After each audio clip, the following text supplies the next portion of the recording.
It's a bop. Every time it's a bop. Dance party. Okay. Welcome to Under the Plumbob, the podcast about all things related to the EA series of games called The Sims. We avoid the real world by talking about our made-up ones. Each episode will focus on one of the several rotating themes, including building, gameplay, lore, and guess what we're doing today again, people? We're cooking, bitches. Or baking. It's technically my Baking. fault. I was very Because- salty that I never got to do a cooking episode, so I bullied the rest of them to let me do one. The fact that I'm now in 2 is startling. I love that. But yeah, we are cooking, technically baking. Welcome to Electric Cookaloo 3. Just desserts. Just desserts. Yeah, we figured it'd be nice to have a look at all of the desserts in the Sims series and make a list and have our patrons pick us out a few options. So if you're a patron on the Discord, I will have sent you a Google form and you got to pick 2 options, and we put One person only picked 1, so we have 9. That's fine. So we have an even odd number. I will point out though that some of those desserts we did not include because, you know, some of them were just Fondant. why? Like, you won't find any of the like ambrosia stuff in there because I'm not gonna put fish in a cake. That's just wrong. There's nothing that was purely fondant because I can barely bake.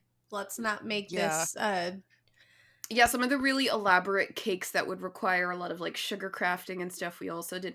Like, personally, I would never want to do one because I loathe fondant. You're never going to see me make a cake with fondant. It is one of the most disgusting things out there. So no. And also some of the stuff was just at a skill level that all 3 of us were just like, If you had to put your skill level in baking into the Sims tier 1 to 10, where would you fall? baking, I think I would be like a 5 or a 6. Because 3. I've tried and mastered some more difficult bakes, so I'm a confident baker. Jen, you said 3. Yeah, I'm okay. I was raised on making things out of a box. 'Cause, you know, it'd be like that. That's a good question. Okay, so if we're doing a cake not out of a box, that's not allowed, where this is a from scratch situation, what are the parameters? Because like if we get a pie, are we making the crust? No store-bought crust? If you can help it? I'm gonna leave that up to the baker. Because, I mean, you can... I'll put myself at a level 1. Like, there's always a whole debate about, you know, crusts or box mixes or whatever. Like, I make mine from scratch is kind of something that makes my skin crawl. Because in the end, you know, it's supposed to be about having fun doing the thing.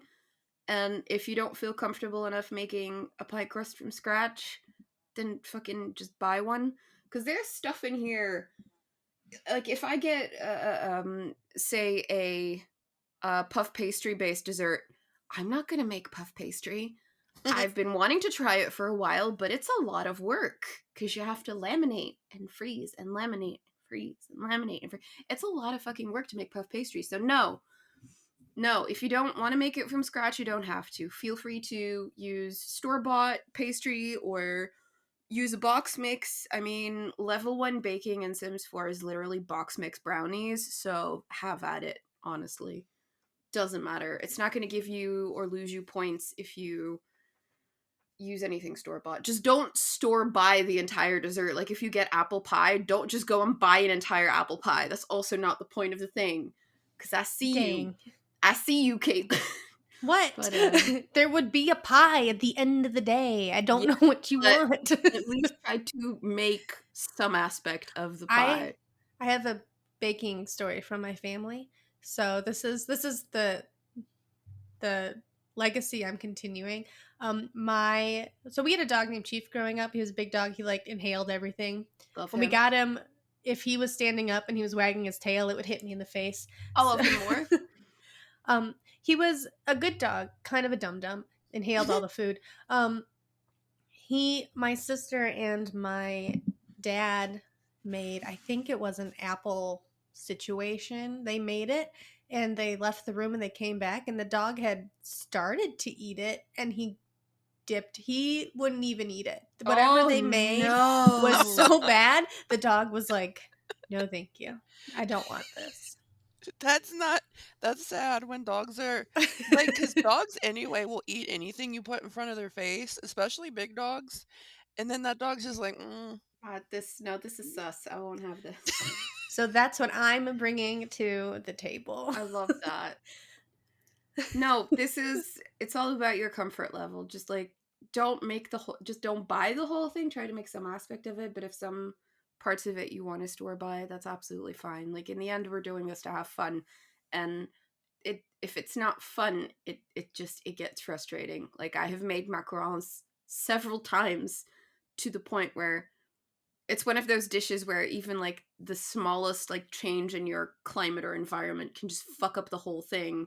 oh. And I'd made them many times before where they came out fine, and then on one very humid day I made some and they just would not form the little crust on top, and I put them in the oven, they just completely sunk and it was a disaster. And you do all the same steps you did previously but it doesn't work out, and if it gets frustrating, there's no point in it, I think. Like, Yeah.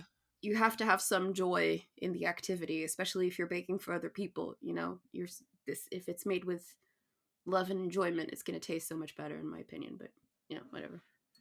Also, because I saw this, I don't even know where I saw it, but like box cake mix and box brownies, like you can dress those up for like relatively less, like I call it spoons, like less Yeah. spoons. You just put in like, I think milk instead of water. Yeah, just add or for the brownie mix, add oil. If you're working with a chocolate base like sponge or a cake or whatever, oil is a really good option. Because that's a fat thing, right? That's or to get buttermilk. Yeah.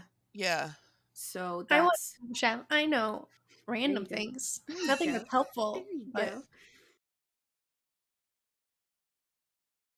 My mom got diagnosed with type 2 diabetes, so she now has to watch her sweets, but we are very much dessert lovers in our household. So I'm looking up recipes now for people with diabetes, and a lot of them for cakes and stuff are like applesauce, like unsweetened applesauce. I'm like, Yeah. That's a big one. yeah.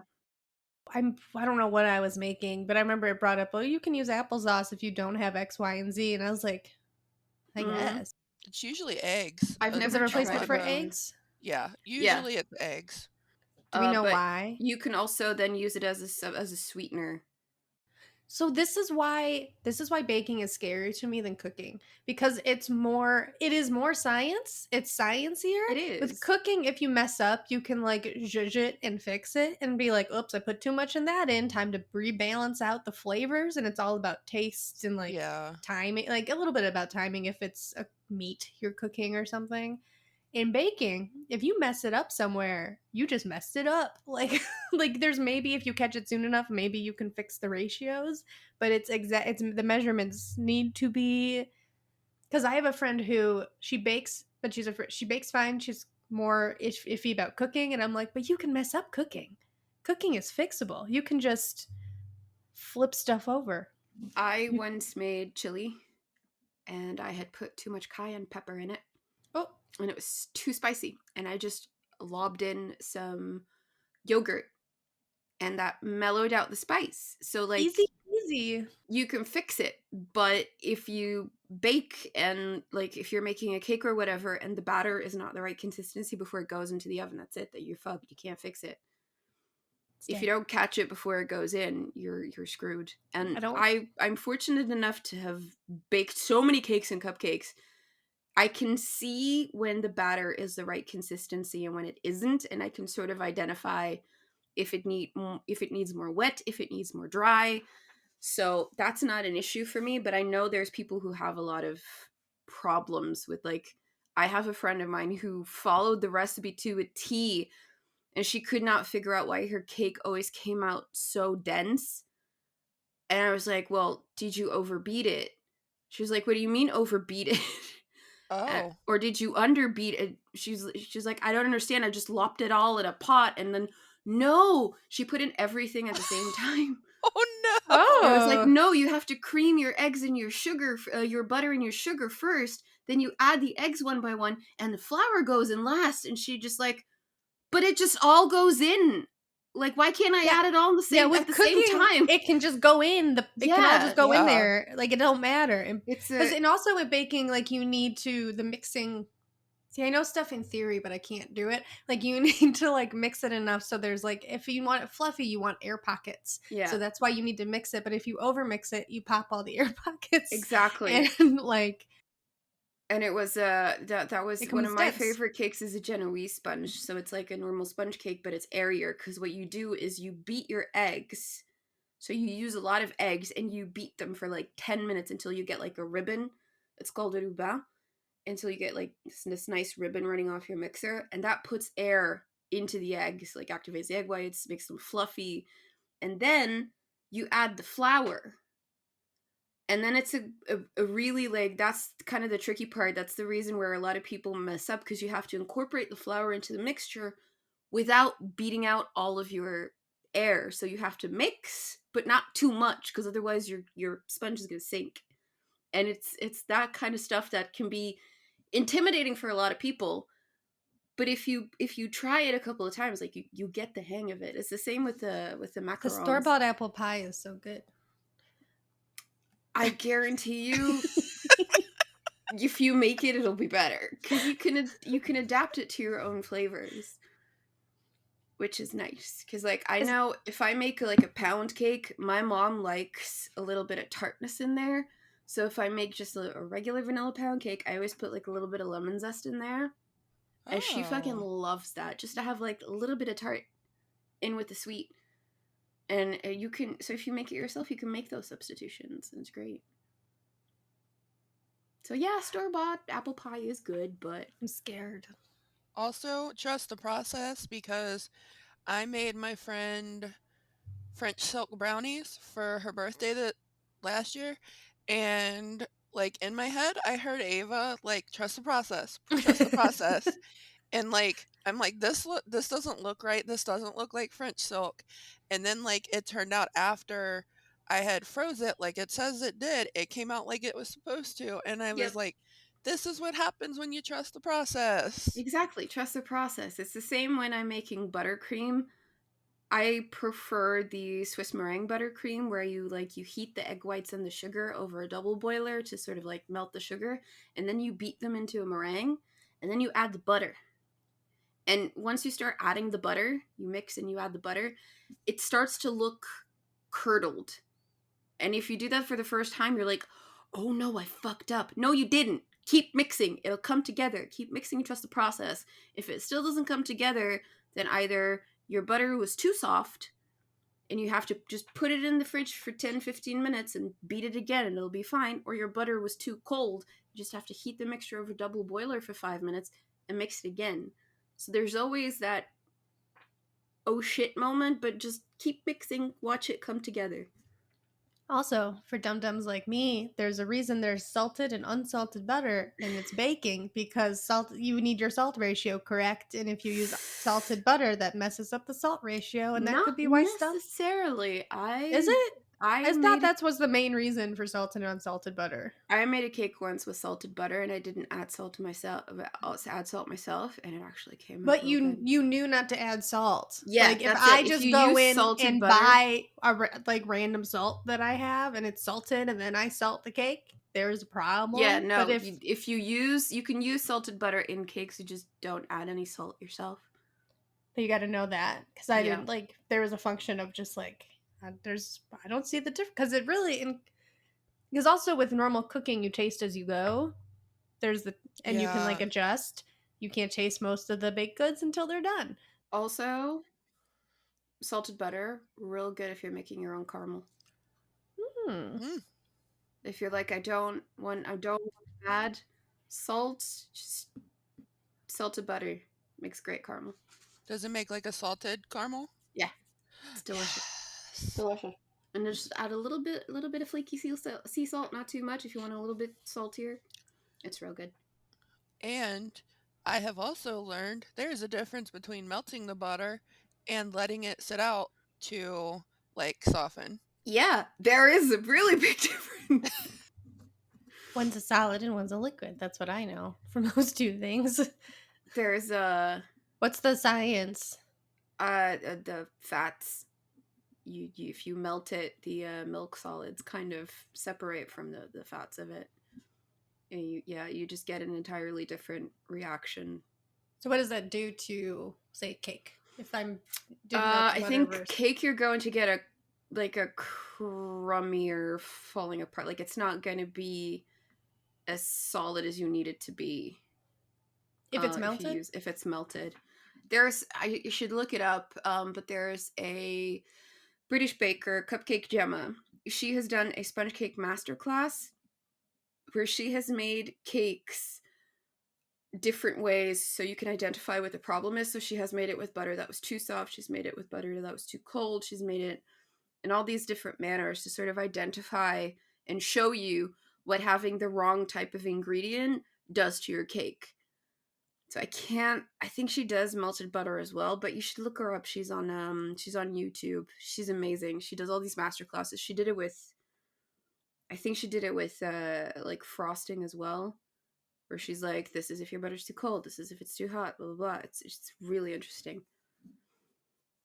And it helps you identify what you did wrong. So if you have like a cake that comes out a certain way, you're like, that's not right. You can then see, oh, I did this wrong. Correct it next time. So if I remember, I will probably do it wrong again and be like, you know what? This is what happened last time. Same. Just take note. It's fine. I won't remember. I make desserts like years apart, so it'll be like, this happened last time too, I think. To be fair, I do forget that crap. I forget that very quickly. But for me, I'm not going to say baking's easy because it's not. For me, it has never been as hard as it is for other people. Let me put it that way. Like, I've always found it fairly forgiving for me, but I know that it doesn't come naturally to everybody. The gods have decreed you the chosen one. It's like the one thing I'm relatively good at, so let me have this. So I'm here to even the playing fields of I'm not God's chosen when it comes to baking. But to be fair, I have had instances where I've made something that it just did not come out right at all, and it was very frustrating, and I hated it. Like I said, I have been on this journey to perfect the macaron, the French macaron. Why I do this to myself, I don't know. I guess I'm a masochist, but the French have a very technique-driven food culture. That is very much science. Like, a lot of French desserts, like, take choux pastry, for example, for like eclairs and stuff. I've tried that. If once you get the hang of that, it's all right. But it's very much, you have to have that eye of, this is what the pastry's supposed to look like once it's, because choux pastry is basically flour and butter and water, and you like melt it and then cook it into like a big ball of dough. But it puffs. It's very airy. But it's like you have to cook it enough so that the flour is cooked, so you don't have that flour taste. And it's like, once the dough is like smooth and you have like little droplets on it, then it's right. They give this whole description of like, this is what the paste is supposed to look like. And once you get that, it's relatively easy to make because you just put everything in a pot and then stir it until it's ready. But then just comes the scientific shit, you have to put it in the oven, and you have to first put it on like a high heat, and then after a couple of minutes you lower the heat because it has to puff up, and then it has to cook on a lower heat so that it cooks through. That can be intimidating. That's why I haven't tried puff pastry, because it's a lot of relatively easy to put the dough together, but then you have to roll out the dough. and put the butter on, and then you have to fold it a certain way. That's called laminating, and then roll that and put that back in the fridge. Take it out again, fold it again, roll it out, put it in the fridge, take it out again. You have to do this several times. Do? Why is it? It creates the folds. So puff pastry, you have layers. Tiny, tiny layers. And that's what you're doing. You're creating those layers by folding it and folding it and folding it all over again. You have those. That's why if it puffs up, it becomes so flaky because you have all those little layers. So you really have to do the laminating process properly. Otherwise, it's not going to puff the way it's supposed to. And that's the science side of it. And it can be very intimidating because it's a lot of work as well. Because one of the things I have to make for next week is a lemon drizzle cake. And it's like, you have to make the cake, you have to make the drizzle, and then you have to make the frosting or the icing or whatever. And it's a lot of different steps to do. I have to like zest and juice like 50 lemons. So, okay. Oh my God. My father has gone on I'm going to just call it a lemon kick over the past year. And lemon zest is a powerful, powerful thing. You can get a lot of what did we make? We made something for, it's some kind of, passant? Is that what it's called? It's is that like the posset, the lemon cream? He made like a lemon posset, and we managed to make like 12 servings with like a lemon or two. Like, it is nuts. So lemon posset's very easy. Add the zest to dry ingredients and you rub it. Like if you add, for instance, your zest to your sugar and you rub it, it releases the oils in the zest and you get an even more stronger lemony taste. If you're a beginner dessert person, I would recommend lemon posset for the hot summer season coming up because it's very easy to do. And it's an easy showstopper to make because you can, if you have the lemons and empty out the flesh, you can serve it in the lemon skin. We had little teacups, so we put all the lemon. I remember those in the teacups. Tiny little teacups. So, and like people put like berries on it and stuff, but like it's a very, very refreshing, very lemony dessert.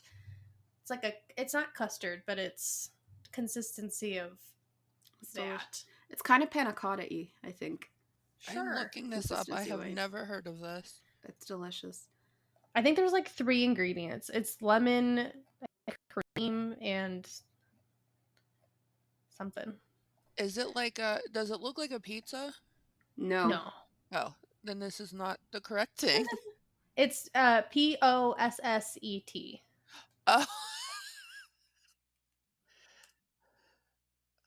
Oh. Oh, it's like it's sugar, heavy cream, and lemon. Yeah, that's it. Delicious. My other half loves lemon stuff, so that is something I will probably be making. If that lemon drizzle cake works out, I'll let you know. Because it's on Instagram, I followed this. She was a contestant on Bake Off, and she does this around the world in 80 cakes, where she bakes the 80 best rated cakes in the world. I've seen that. That's the recipe I'm gonna try. It looks really nice. But we should start. Yeah, we should choose. I would like to, maybe because the last food episode I was on was during COVID, so I'm in my brain, I'm like, what if we can't find the stuff? We do first round picks, so we each get a pick, and then we each have a second randomized pick also, in case we can't find, unless like for some reason we can't. I was gonna say everybody gets one respin.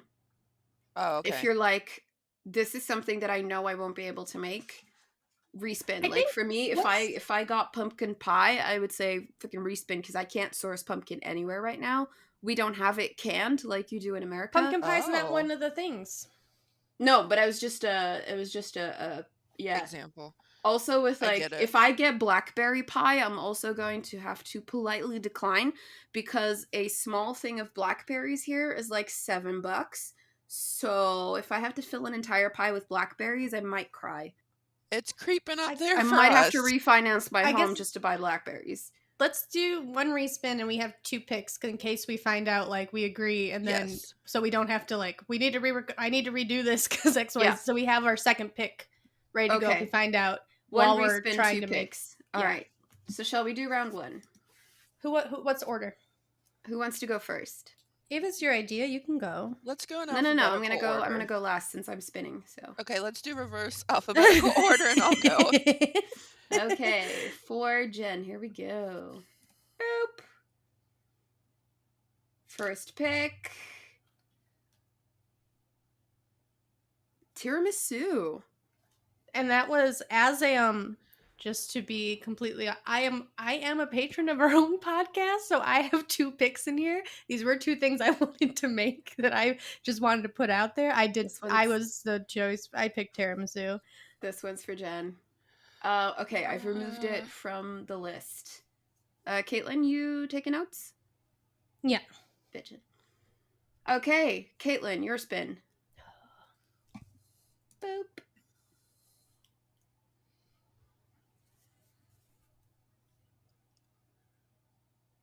Blackberry pie. I'll do it.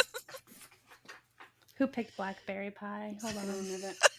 I will say also Aphonic Melody, our patron member Aphonic Melody picked blackberry pie. Yeah, and one of our darling expensive patrons. taste. One of our darling patrons. I'm not going to name names. We're not going to dessert shame here, but somebody put gourmet fruitcake on the list. So thank you for that.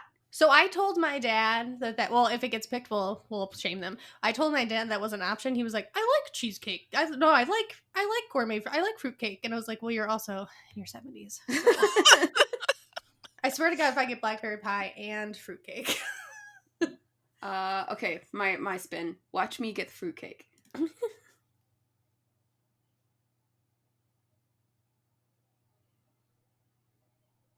Ooh, that was so close. It was almost fruitcake, but it's cheesecake. The SimCity cheesecake with I think is just with the cherry on top. I'm just gonna Ricky T. No, that's screenshot it. nope. Hold on. Who picked cheesecake? SimCity cheesecake was Jess 92. Yeah. Okay, remove that one. So you get a little interpretation because it's the SimCity cheesecake. It does look like it just has cherries on top, but could be strawberries. Could be anything. What you want. Make a fruit cheesecake out of anything. Yeah, you can do. You have a little variety. 1, 2, 3, 4, 5, 6 options left. Second spin for Jen. Remember, you still have your respin. Okay. Lava bunt cake. Ooh, that was also Jess.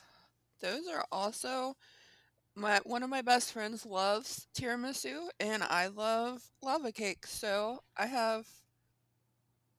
For lava bunt cake, I'm gonna go ahead and say it doesn't have to be a bunt cake.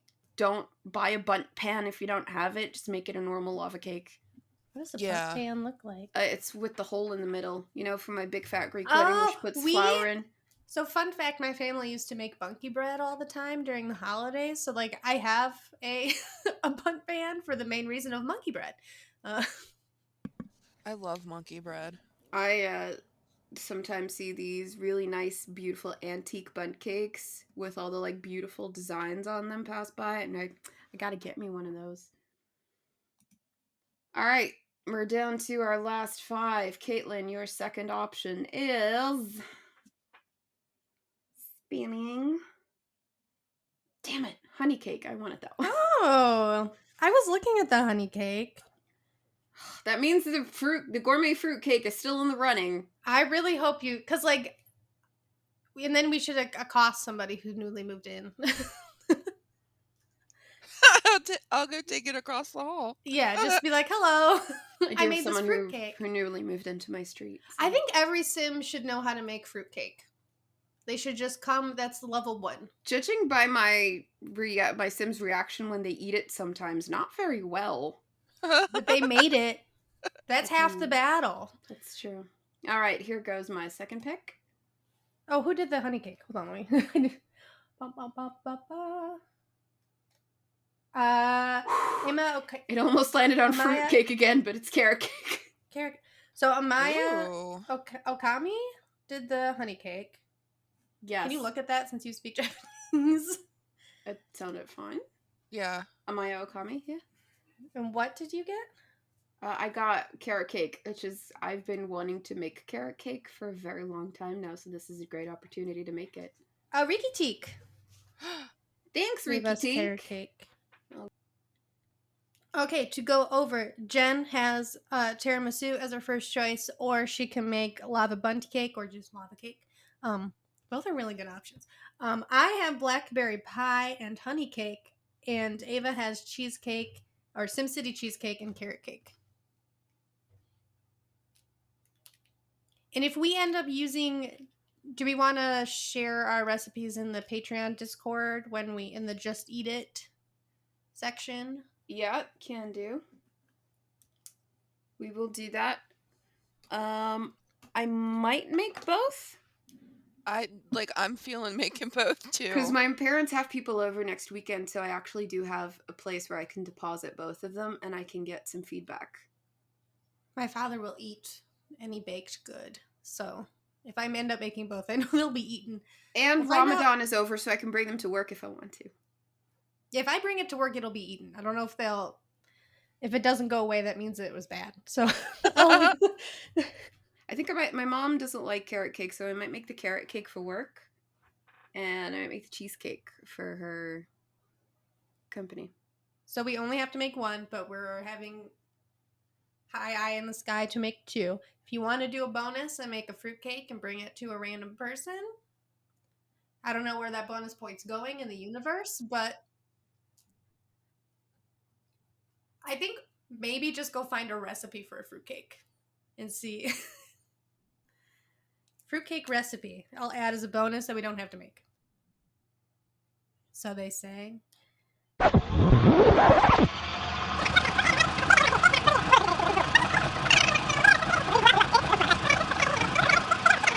Hi, hello. We are back with the magic of editing. It might seem like it's the same episode, but it's not. It's been a month. It's been a month. We have been busy. Some of us were on vacation. And yeah, but now we're back. We're ready to talk about how our cooking experiences were. We were each given 2 desserts, and we were going to try and make both, but life happened and we all only made 1. We were very optimistic a month ago. Yep. We were less fatigued at that point, I think. We were Well, I still was inspired to do the second one, but the pricing for mine made me Yeah, but yeah, blackberries are expensive. I actually recently just ordered a bunch of freeze-dried ones. Those are cheap, but I don't think you can use those in a pie. Maybe if you rehydrate them, I don't know. Probably not if they're freeze-dried. Anyway, the dishes were, I believe Jen had the chocolate lava bundt cake and a It was tiramisu. crunchy cakes, I think, is what they called it. Was it not the chocolate lava bundt? Was it bundt cakes? Yeah.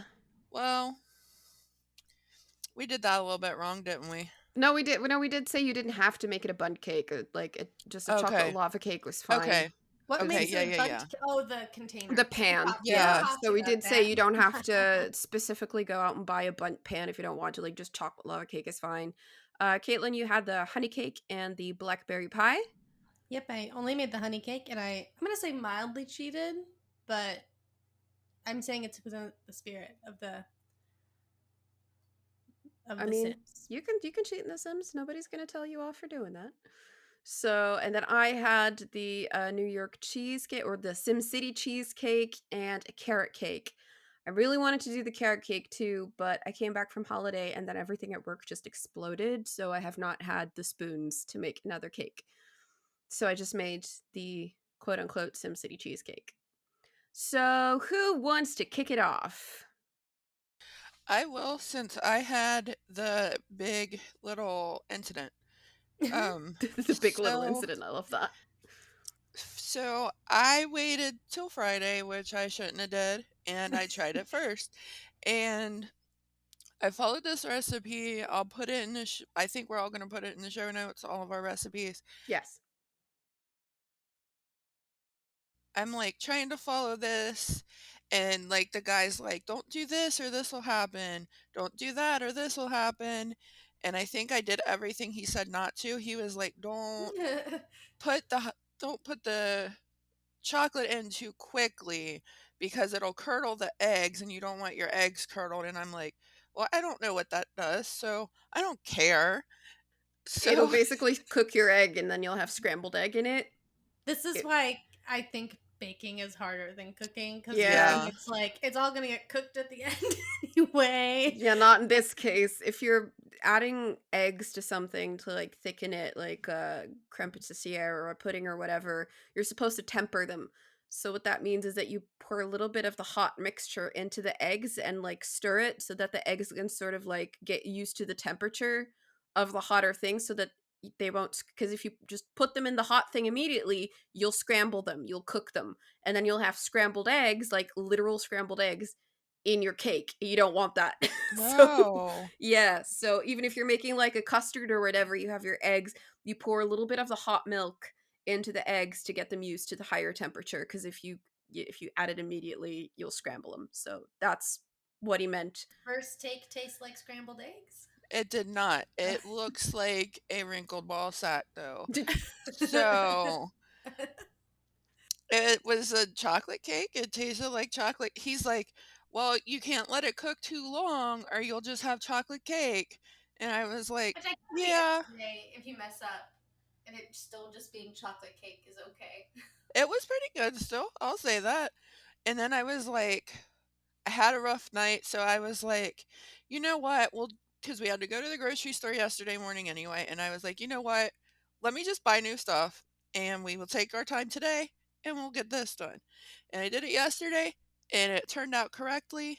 And Yay. I was very happy. I still have some left, but like the guy in the video, he even said, like, it's not gonna, you want to not pre-prepare this. You have to like kind of do it when you're gonna eat it. But So like, what makes it a lava bundt cake as opposed to a chocolate cake for people like me who don't know? I guess just like the circle in the middle, yeah. So, well, to make a chocolate lava cake, the lava is basically, if you cut into it, you still have kind of like a gooey center, like it kind Yeah. of runs out. That's the whole thing with a lava cake. This is It's gonna still sound bad, kind of but like it's still kind of raw in the center. no, because it depends, like your recipe. So what is the center? The The center center- was the chocolate. Like, Yeah. Oh, the poured in. it's chocolate. So like you cook it for like, it said 6 to 8 minutes. I think ultimately I ended up doing 8 minutes with the ramekins, and I still had to use a cupcake pan, so that was a lot less. If you're using something smaller, don't let it cook that long. But like it's, you do chocolate chips and butter, and that's like your chocolate part. So like it cooks a little bit of the outside, and then you've got like the chocolate. So it's like, When you cut in, it runs. yeah, I guess you're avoiding salmonella and the fact that it's cooked a little bit. In French, they call it a moelleux, I believe. And it's also, yeah, it's kind of, you have to be careful. It's timing is everything, so that's why it's also really important that you know the temperature of your oven and like how quickly it's going to cook something, or how hot. If it's hotter, then you're gonna need less time. If it's not as hot, like if it's less hot, you're just gonna need more time.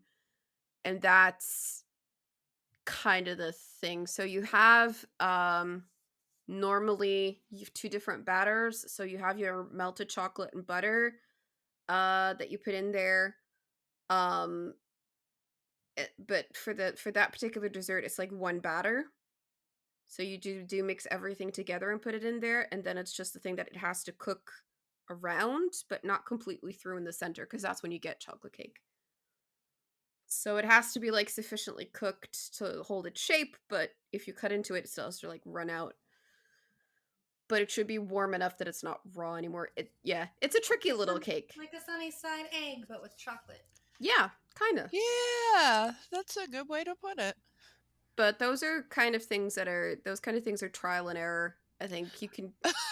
Yeah. Just like, oh boy, did I trial and error? No, but legitimately, because you need to know your time, and when it comes to ovens, timing is going to be different for everyone. I have that with a lot of recipes as well.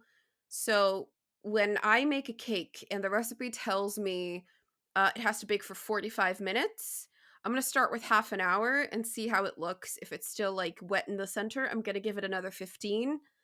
And then usually it's cooked. If it's not, then I'm going to increase it in like 2 to 5 minute increments to see how long it takes. Cuz you can never really go off of, that's what, if you read a recipe, it's always going to say like approximately 30 to 45 minutes, or it's going to give you a window of time, because like I said, every oven is different. Your oven is not going to run as hot as mine. So for you it might take 6 minutes for the lava cakes. For mine it could be 5, it could be 7, it depends. That's why you do the knife test. Yeah, you Well, normally you with don't the knife test this. not this, but Yeah. that's why what I mean with trial and error, you kind of have to take them out and see if it works. So if you Yeah. want to do that for like a party or whatever, mix them the day before, see which time is good for you, and then normally, you can use that time, because I have, for like cookies and cakes and stuff, things that I make regularly, I save the recipes, I write them down, but I put on my baking time, the time that it took for me to bake. So I have a recipe for chocolate chip cookies that in my oven they have to bake for 12 minutes, while the recipe said they had to bake for like 15 minutes. So that's a little tip. Like if you're not sure, start with like half an hour and then add to it, or start with like 10 minutes and then add to it. It's always best just to see the difference with your oven. That's a good idea. But like this, you have to jiggle them and see if it jiggles. And if Yeah. it jiggles a little bit, he said that you can take it out. I will say when I bought the ramekins, it was easier. I was trying not to buy them because I have no use for them. I don't really cook that much. They were $2 each, so I wasn't that I have heartbroken an about it. egg recipe, I think, with ramekin that I've never made because it involves ramekins. I could send you. I use them for my Okay. baked oats in the morning. Or I make my overnight oats in them, and then I can put those in the Oh. microwave if I want them hot in the morning. I think mine is like eggs and tomato sauce or something. You can send that to me because that sounds delicious. I have one ramekin. I wanted more, but the store had one left, and I was like, give You me. should have at least 2. You should, yeah, but I only use it for me. So I have smaller ramekin that they're like a tiny little bit smaller, but they're not big enough for my oats. So I think a ramekin is like one of the few things, because my basement is full of random cooking treasures because my mom liked to cook, and she would buy stuff and she would hyperfixate and then abandon stuff. So we have just like I feel that. random things. Yeah. And so we're still going, like, we say stuff and we're like, it's probably on the shelf somewhere downstairs. And we found a majority of things on the shelf. Like, I was like, do I have a baking pan? I was like, oh, we have 3. Like, Well, thanks, Mom. yeah. I was like, I don't know where these came from, but we have them. Yeah, I had a bunch of that stuff as well when we cleaned out my grandma's apartment. My mom was like, you should, like, her baking pantry take was in the some. back. So she's like, go through it, take whatever you want. I took most of it. But yeah, she had a bunch of stuff that I didn't have either. So when I was making the cheesecake as well, I was like, I'm gonna need like a roasting pan or whatever. And she had one. So it was in my cupboard, and I took it out and the pan didn't fit. The pan was too big. So I was like, damn it. But that's later. Time. That's for later. So Jen, anything else that you want to add to the thing? No. They were good. Were they good? That's the they were most very important part. good. I love them. I gave one to my sister-in-law because she came and picked me up yesterday. And she seemed to like them. The only thing I will complain about slightly is I used the Ghirardelli because the guy in the video said to use semi-sweet chocolate chips, and I got the Ghirardelli semi-sweet chocolate chips, and it tasted at one point like cherry soda.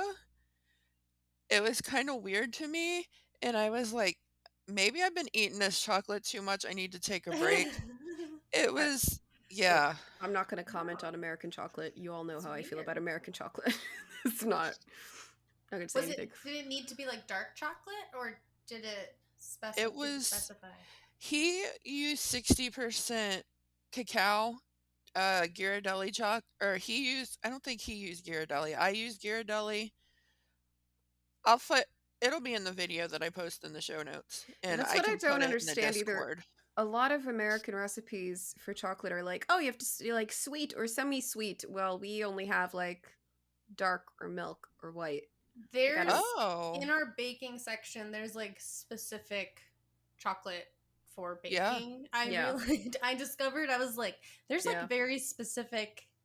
This is for baking. If they want you to use like a particular type of dark chocolate, they will say it has to have at least 70% cocoa in it or at least 80% cacao in it. So they will differentiate between like the dark chocolates on how dark it has to be, but usually it's just, oh, use dark, use milk, use white.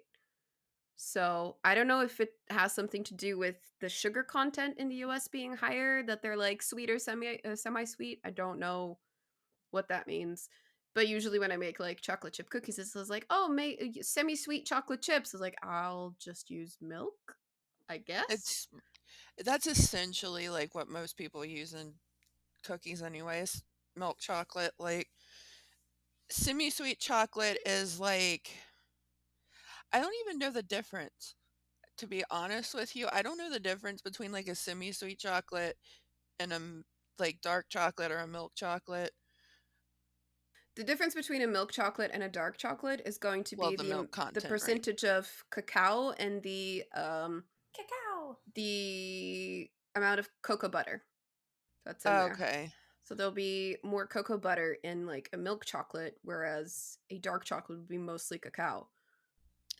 Well, a Yeah. semi-sweet, I don't know where like the difference between semi-sweet, like I don't know if it's a dark, I don't know if it's a milk. I grew up with a woman who cooked out of box mixes for everything. So I've just been kind of like, oh, okay, I'll just do what this recipe says. It also makes a difference if you want to work with chocolate and like temper it. Like if you want to make like a chocolate bar or something, like the type of chocolate has different temperatures for tempering.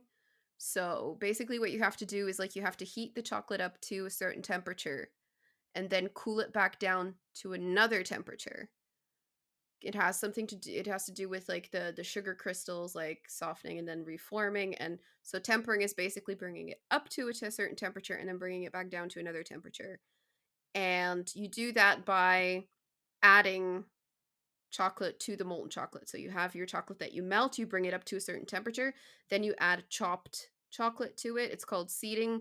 That brings it back down to a different temperature. And those temperatures are very specific and they will be different for white, milk, or dark. And dark again depending on like the cocoa, the amount of cacao in it. I believe the temperature for like white chocolate to temper it is a lot lower than it is for dark chocolate. It's very, I looked into it because I wanted to make my own chocolates, like my own filled like Ooh. pralines. And I made my own praline filling. That's basically like roasting hazelnuts and then blending them into a paste, which is also super fun to do, but takes a lot of work. And I looked into like what you had to do to temper chocolate, and I got one of those chocolate thermometers, and Jesus Christ, everything will be covered in chocolate. Just be prepared for that. I used the seeding method because I didn't have a marble slab. Like professional chocolatiers, they will pour the chocolate out onto the marble slab and then like move it around until it's sufficiently cooled, and then I've seen those TikTok Yeah. videos. everything will be covered in chocolate. You will be covered in chocolate. Your cats will be covered in chocolate. Everything will be covered in chocolate. It was very fun to do, but it's something that you have to like make the time for and have the energy and patience for, because like shit will go south if you are even a couple of degrees off of your temperature. And I had like a plate in the freezer and like poured some chocolate onto the plate, and then so it immediately hardens. And if you for your chocolate to be tempered correctly, it has to have a nice shine and it has to have a good snap. If it's not tempered correctly, it's going to be dull and it's just going to bend.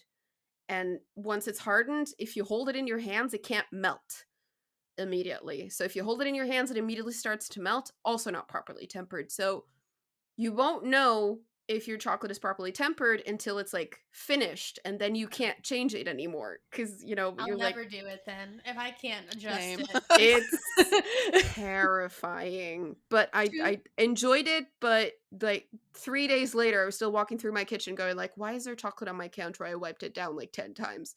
It'll be everywhere. That have I two- ran into that problem. Like, it was up my arms. It Yeah. was like on my shirts. Luckily, I specifically wore black shirts because chocolate can get on my black shirts. It's Yeah, not you gonna. can't get that. Chocolate is so difficult to get out of like fabric. Yeah. I still have a chocolate stain on one of my aprons that I can't get it out. I've washed it on like 60 degrees. It won't come out. So, like, it was fun. It's a nice treat that Will you if make it you, again? yeah, my friends from Detroit are coming up next month, and my friend was like, "Will you make that for us?" And I'm like, "Yeah, actually, I'll bring it like up to you guys because they're staying in a hotel up here.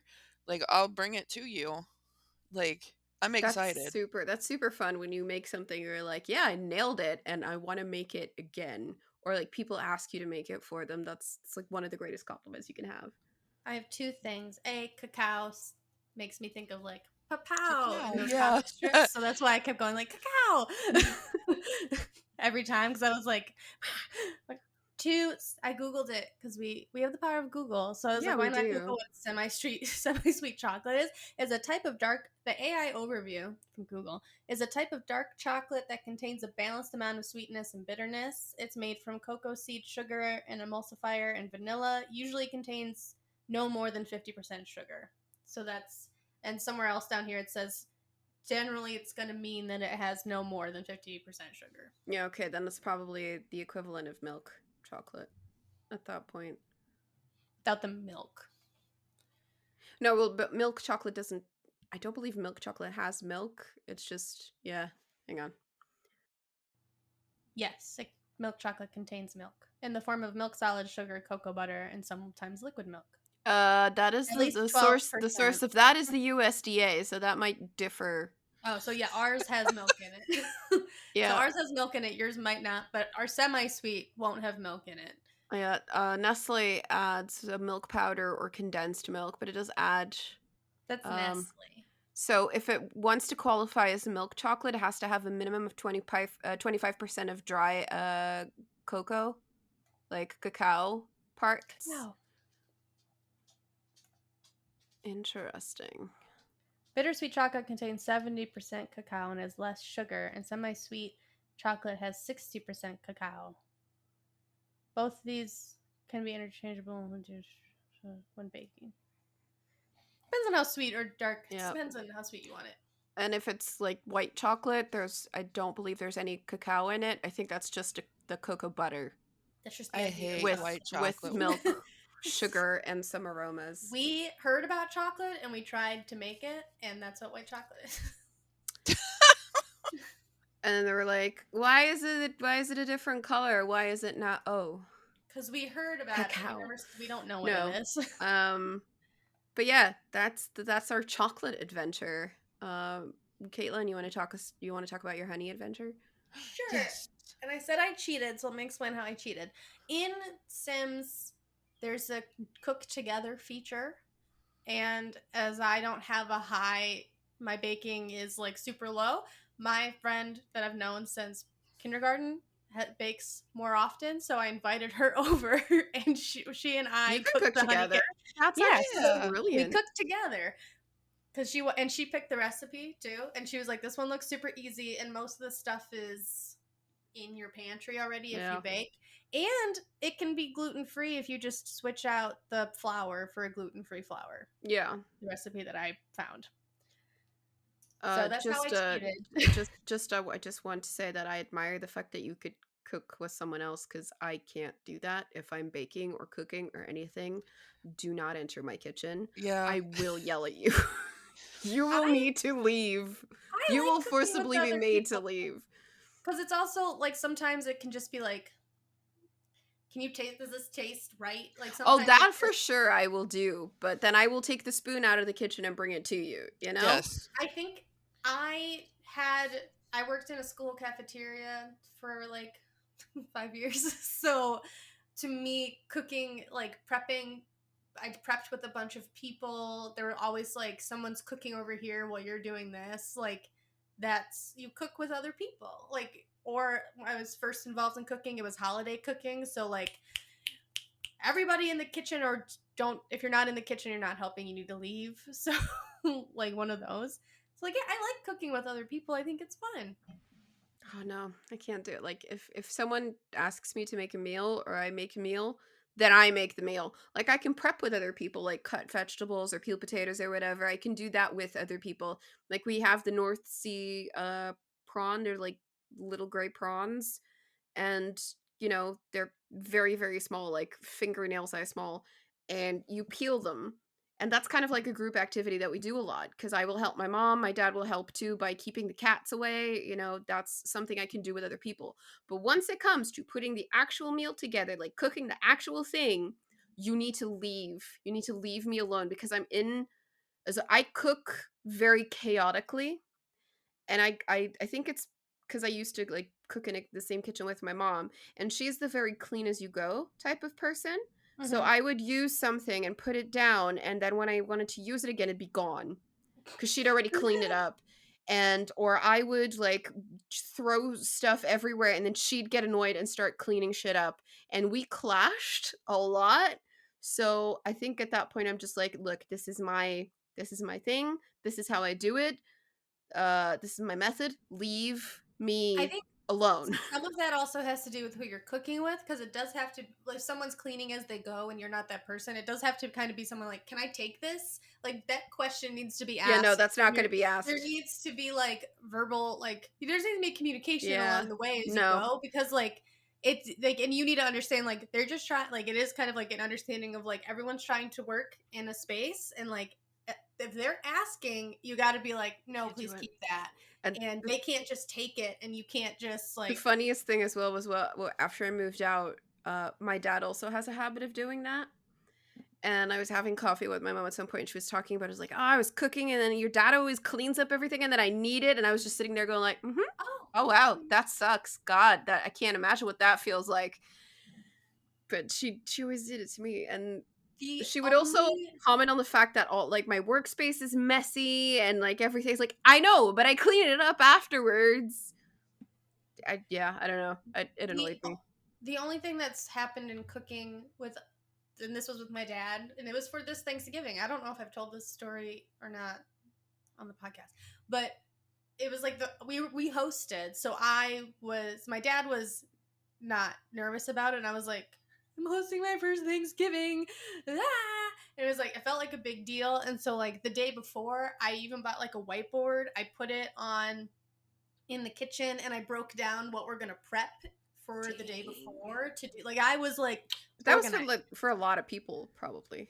It was 12 people. Yeah, see, Oh that's a my lot. I've never God. cooked for 12 people. Yeah. before. So like I was like, we're gonna prep, like we're gonna cut all the vegetables before. Some of the stuff, like the pesto pasta we made, we're gonna make that the day before and let that be a cold dish the day of. Like it was just a whole bunch. And some of it involved him he was gonna make a stuffing, and I went the Wednesday morning, I went to the store to go buy stuff for his stuffing, and I came back and he was already quote unquote done with the stuffing, and I was like, how? I have things that you said you needed for How did this you make it without the ingredients that I'm holding right here in my hands? Because he pulled like 5 different stuffing recipes and just like lit them together. Oh no. So like, and then he was like, well, it's done now, what do we do? And I was like, I don't know, I didn't plan on you making this today. I had it going in the crock pot tomorrow morning, so I don't know now because you went off the plan. I had a plan. No. But he was like, so what do we do with stuffing that when it's done? I was like, I don't know, because this wasn't supposed to happen right now. It was supposed to happen tomorrow. It wasn't supposed. No. I don't know how to reheat it either. So like, I don't know if it'll dry out in the crock. It was like Is that a dad thing going off plan? Because like it's like trying to assemble IKEA furniture with my dad. Like I will follow the plan step by step because that's the way you're supposed to do with like flat pack furniture. And he's just gonna go like, this looks like it fits in here, and I'm just gonna, oh yeah, this might fit here. Like look at the plan. and then you'll end up with one part, and he's like, I don't know how I'm supposed to connect those two. And I was like, you were supposed to connect the two steps ago, yeah. but you jumped ahead, and now we have to disassemble them so that we can do it again. Yeah, I feel that. I've also, in training at work sometimes too, I'll be like, you need to follow these steps, because as soon as you veer off the path, you've now entered the territory of I don't know. Yeah. So, like, I know what to do if you do X, Y, and Z, but if you don't, then we venture into the I don't know territory, and now we have to figure it out. I gave you the steps because I know this works. You decided to go elsewhere, and now I don't know. So now we have to figure it out, which takes longer. Look, you chose chaos. That's your problem now. So that's the only, like, cooking issue I've had. Like, sometimes just, like, showing up and, like, I literally just told Ava about a shrimp thing that happened also yesterday with my dad of, like, we had shrimp we wanted to cook, and he just said he was defrosting it. So then I pulled up, like, a Asian honey soy sauce thing, and I was making rice for it, and then I pulled out the shrimp, and I was like, these are full shrimp. These have the little eggs, these have the shells, these are full. So I was like, I can't put this in the dish that I wanted. So it was just like, well, okay, that rice is gonna cook, and I'm gonna put it in the fridge. And then we just veered to, we're gonna boil them with Old Bay and apple cider vinegar, and then put Old Bay on it, toss, and we ate 2 pounds of shrimp. So you just gotta, like, adjust at some point where you're like, this wasn't what I thought it was gonna be, but there's a fix, hopefully, somewhere down the road. The more experienced you get with, like, cooking and doing stuff in the kitchen, the easier it gets to improvise when something goes not according to plan. Where I'm like, I have some vegetables that I need to use up. What can I do with them? And then I check, oh, I have shrimp in the freezer. I can do a stir fry, or I can do a risotto. Oh shit, I don't have arborio rice, but I have orzo pasta, so I can make it with the orzo pasta.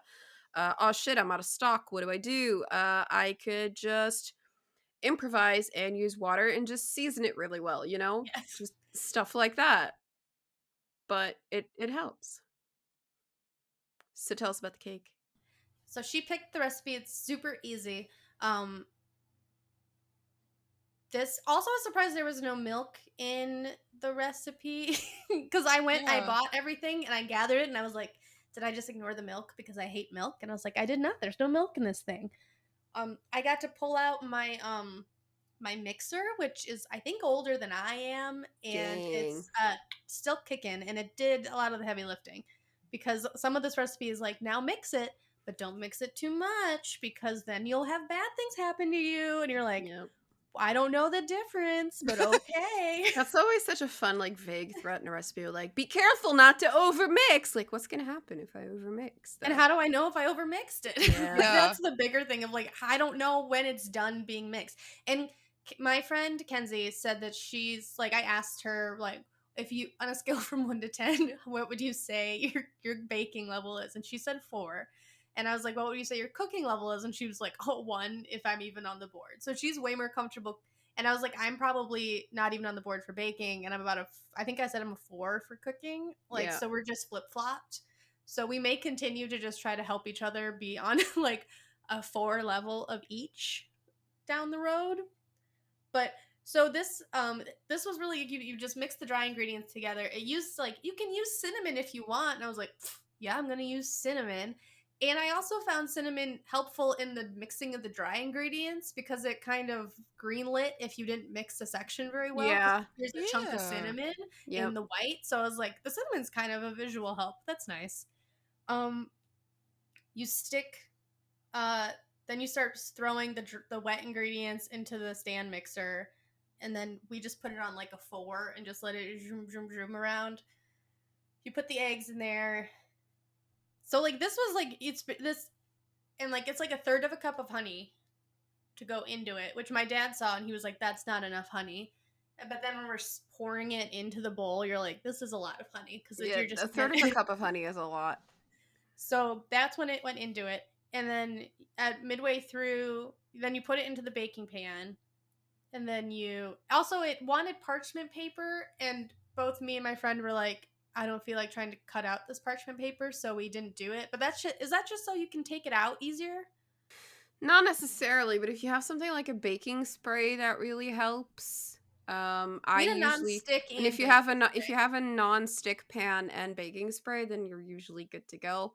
Um, I guess if you sometimes the bottom it could get a bit tricky if you don't spray it enough, but I've never had an issue where I've put it in a non-stick pan with baking spray and it hasn't come out. So And I think the only thing that made me go like maybe this was the point was we were cutting it and I sent a picture to my sister and she was like, the metal knife on the pan makes me sad. And I was oh like, no, don't cut it with the oh how else am I supposed to get it out? Like, use it's what? the same thing with like a non-stick frying pan. Don't use metal on the What non-stick. am I supposed to use? I don't have a non-metal knife. Well, how did you use a round pan or Yeah, so it was a springform pan then? sure. I don't Where know. you like there was a clip on the side and you could lift the sides off and then the bottom is still left there or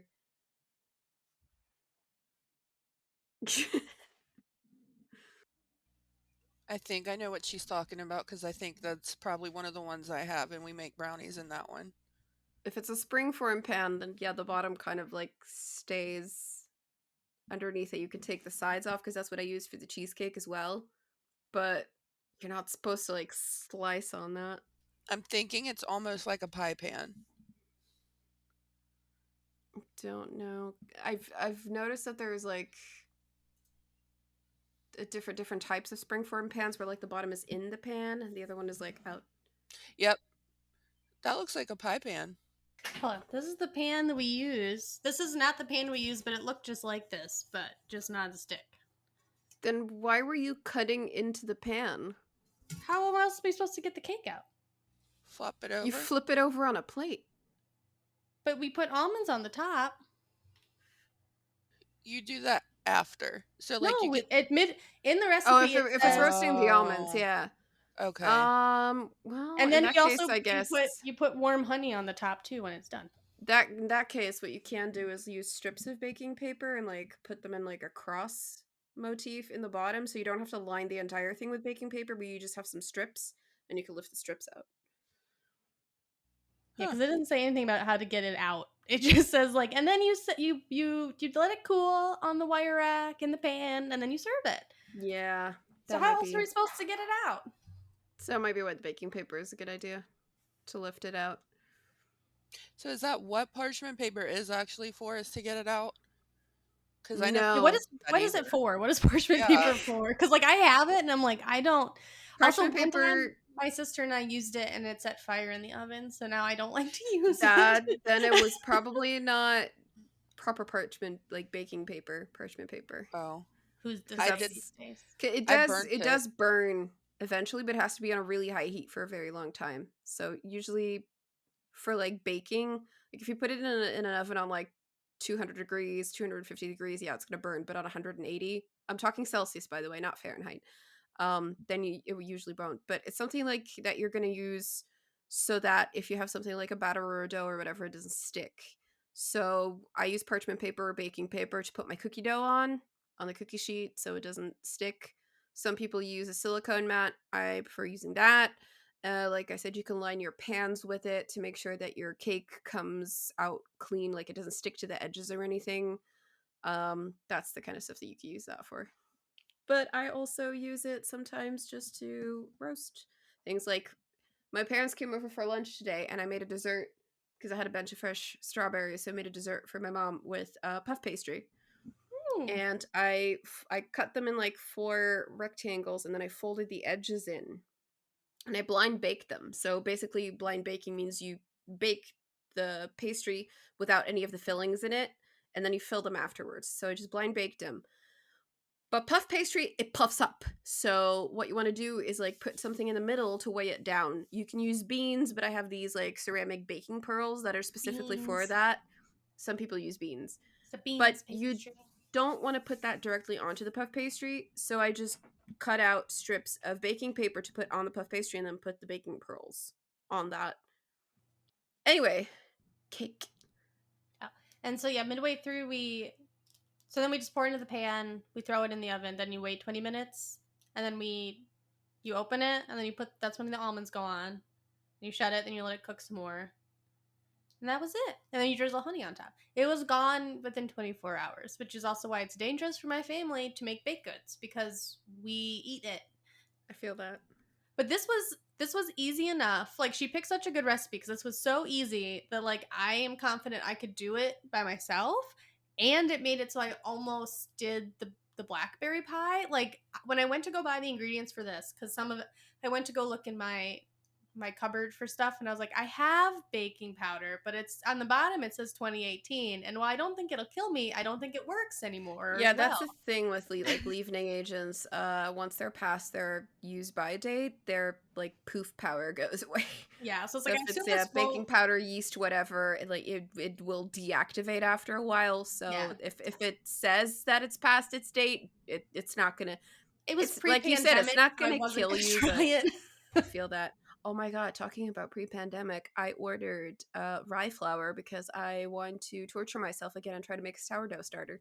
Oh, I tried that that's during the pandemic. That's pandemic. not pre-pandemic. That's That's like in mid-pandemic. I tried it and it exploded, and then I never tried it again, but I'm gonna try it again. So pray for me. But I feel that. When I went to the store to buy the stuff, the blackberries were on sale, and I looked at them like, maybe we'll see how this first thing goes. So then we made it, and then I went back to the store later in the week after we made the honey cake, and it went so well, and it was so good, and like yay. And then the blackberries were no longer on sale, and I was like, And this them is. fuckers are expensive. And I wouldn't want to make the crust first time out. I would want to just do I found a good recipe. I think it involves like putting lemon juice in it and stuff to really for acidity and blah blah. So I was like, I think I like this recipe to try for the filling. I'm not confident in making the dough for the crust, so I was gonna have to buy the legitimately other stuff.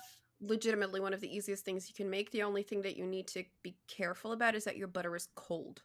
So if you leave your butter in the fridge and use that, it's so easy. As a level 1 baker, I don't want to first time out also put the crust on me when like it feels like another element that I don't have to do when I can just worry about the filling.